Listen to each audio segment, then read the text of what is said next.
Today, I have three little rules for you. Rules that can transform how you see the world, how you connect with others, and how you hold yourself accountable. Welcome if you're new here. My name is Emeka. I'm a banker and workplace psychologist. And here in this channel, we are all about giving you the tools, systems, and strategies you need to live your best life.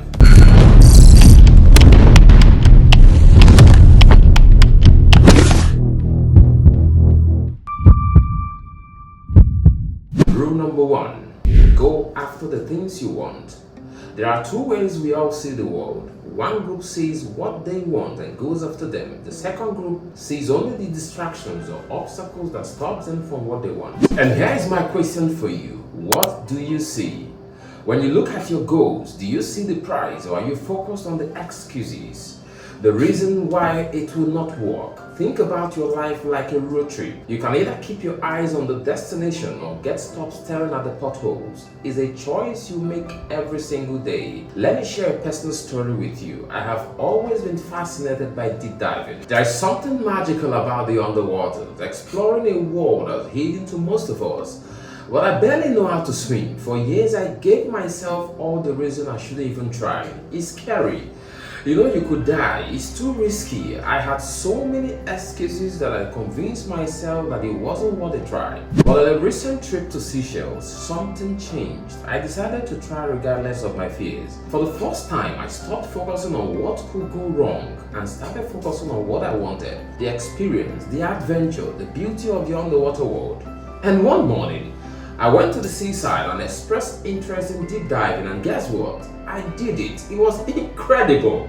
I saw things I only dreamt of, an entire different world beneath the surface. And here's what I realized. The excuses that held me back for years were not real. They were fears in my mind. When you focus on what you want and take action, even if it feels risky, you often realize there's something behind your fears. I'm not saying you should take risks without calculating the outcomes, but when you go after the things you want instead of the excuses, you create opportunities for yourself to grow and experience life in a way you've never thought possible. So ask yourself again, are you focusing on what you want or are you focusing on your excuses? And rule number two, take care of each other. Life is tough. We all face struggles and you don't have to do it alone. Be open to offering help and equally important, be willing to accept help when it's offered. This simple act can transform not only your relationships but how you experience growth and in your career. There's something I've learned. It's not about how smart or talented you are. If you want to get ahead of 99% of the people in your career, you need to be good at helping others, your customers, your boss, your colleague get what they want. And remember, asking for help isn't weakness, it's strength. It's knowing that together we can accomplish more than we ever could alone. And rule number three, take responsibility for your action. Let me tell you a story. The Black Death of motherhood was a horrifying epidemic that swept across Europe and eventually reached America in the 18th and 19th century. Women who gave birth often die within 48 hours, with some hospitals reporting mortality rate as high as 70%.